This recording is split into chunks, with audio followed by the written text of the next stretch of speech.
আপনি কি কখনো এমন কোনো গাছের পাশ দিয়ে হেঁটে গেছেন যেটিকে নিজের দেশের বলে ভেবেছেন, কিন্তু আসলে সেটি হাজার মাইল দূরের এক অতিথি?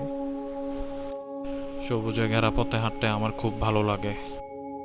পথে পথে কত শত বৃক্ষলতা তৃণ চোখে পড়ে, কিন্তু আমরা বেশিরভাগ সময় তাদের পাশ কাটিয়ে যাই। সিলেটের শ্রীমঙ্গলকে আমরা চিনি দুটি বিখ্যাত অর্থকরী উদ্ভিদের জন্য, রাবার এবং চা। কিন্তু মজার ব্যাপার হলো এই দুটি গাছের একটিও বাংলাদেশের নয়, দুটিই এসেছে বহু দূরের দেশ থেকে। রাবারের জন্ম দক্ষিণ আমেরিকার আমাজন অরণ্যে। বহু বছর ধরে সেখানকার আদিবাসীরা গাছের কাণ্ডে চির কেটে বের হওয়া সাদা আঠালো রস ব্যবহার করত।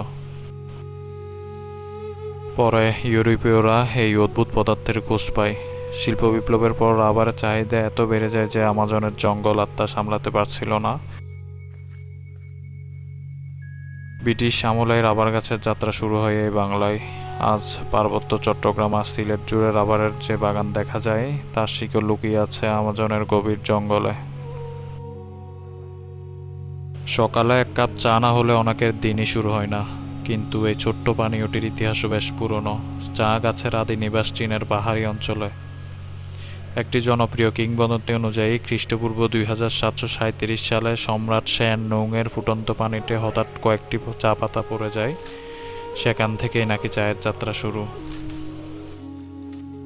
বাংলাদেশে ব্রিটিশরাই সর্বপ্রথম চা চাষ শুরু করে।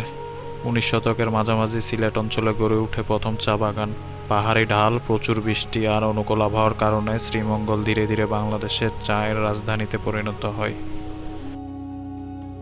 আজ রাবার এবং চা দুটোই আমাদের অর্থনীতি, সংস্কৃতি আর দৈনন্দিন জীবনের অংশ।